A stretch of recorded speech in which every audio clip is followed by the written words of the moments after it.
ડેડિયાપાડા વિધાનસભામાં આ પ્રદેશ પ્રમુખ ઈસુદાન ગઢવીએ ભરૂચ લોકસભા બેઠક વિસ્તારમાં ઉમેદવાર ચૈતરભાઈ વસાવા માટે પ્રચાર કર્યો। દરેક પક્ષ ચૂંટણી પ્રચાર પ્રસાર કરી રહ્યો છે, ત્યારે આમ આદમી પાર્ટી અને ઇન્ડિયા ગઠબંધનના ઉમેદવાર માટે પ્રચાર કરવા ઈસુદાન ગઢવીએ મત વિસ્તારમાં લીધી મુલાકાતો। ડેડિયાપાડામાં ચૈતરભાઈ વસાવાના પ્રવેશ પર પ્રતિબંધ મૂકવામાં આવ્યો છે, જેના કારણે આદિવાસી સમાજમાં ખૂબ જ રોષની લાગણી છે, તેમ ઈસુદાન ગઢવીએ ઉમેર્યું હતું। ન માત્ર આદિવાસી સમાજ પરંતુ સમગ્ર ભરૂચમાં અનેક સમાજ ચૈતરભાઈ વસાવા માટે ખૂબ જ ઉત્સાહ અને સમર્થન જોવા મળી રહ્યું છે, તેમ ઈસુદાન ગઢવીએ ઉમેર્યું હતું। આ વખત ભરૂચના લોકોએ મક્કમ નિર્ણય લીધો છે કે કોઈ પણ પ્રકારની ભૂલ કર્યા વગર ચૈતરભાઈ વસાવાને જંગી બહુમતીથી વિજય બનાવાશે, તેમ ઈસુદાન ગઢવીએ ઉમેર્યું હતું। આમ ઈસુદાન ગઢવીએ ઘણા બધા મુદ્દાઓ સાથે શાસક પક્ષને આડે હાથ લીધા હતા। પત્રકાર દિનેશ વસાવા, ગ્રામીણ ટુડે ન્યૂઝ, ડેડિયાપાડા।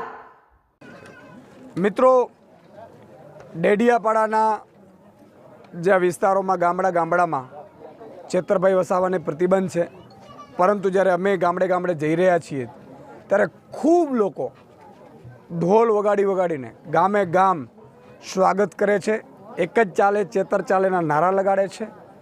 અને સૌથી મોટી વાત એ છે કે ચૈતરભાઈને લઈને એટલી સિમ્પથી છે કે ચૈતરભાઈને ભાજપે જે જેલમાં નાખ્યા એના કારણથી આદિવાસી સમાજમાં ખૂબ રોષ છે।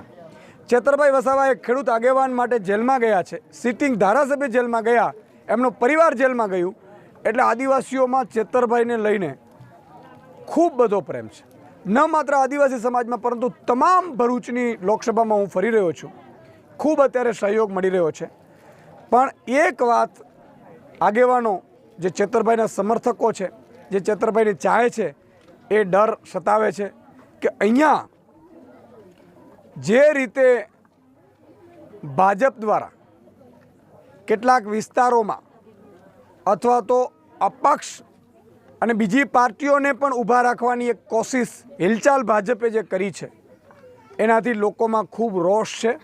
લોકોને બીક છે કે ચૈતરભાઈને હરાવવા માટે ભાજપ છે એ બીજી પાર્ટીઓને ઉતારી રહી છે, બીજી પાર્ટીઓને તૈયાર કરી રહી છે, એને લઈને લોકોમાં ખૂબ રોષની લાગણી છે। બીજું, 30 વર્ષમાં મનસુખભાઈએ સારી સ્કૂલ બનાવી નથી। મેં ગામડા ફરીએ છીએ, લોકોમાં ખૂબ રોષ છે।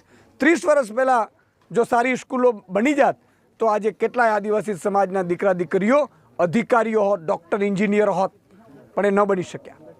બીજું કે ગ્રાન્ટની ફાળવણીમાં પણ મોટા ભાગે કોઈ ગામોમાં વિકાસ થયો હોય એવું લાગતું નથી, ગ્રાન્ટ પણ પૂરી ફળવાઈ હોય એવું લાગતું નથી। સાંસદની ટર્મમાં 25 કરોડની ગ્રાન્ટ મળતી હોય છે, એટલે આને લઈને સમાજમાં રોષ છે। અને ચૈતરભાઈ વસાવાને લઈને એક નાગરિક છે એને એક ચિંતા છે।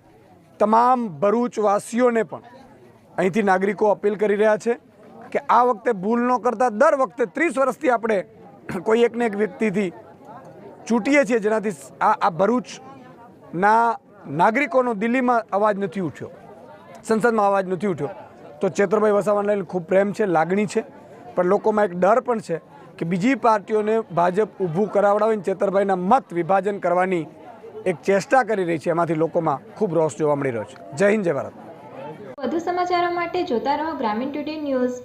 ગ્રામીણ ટુડે ન્યૂઝને લાઇક, શેર અને સબસ્ક્રાઇબ કરો।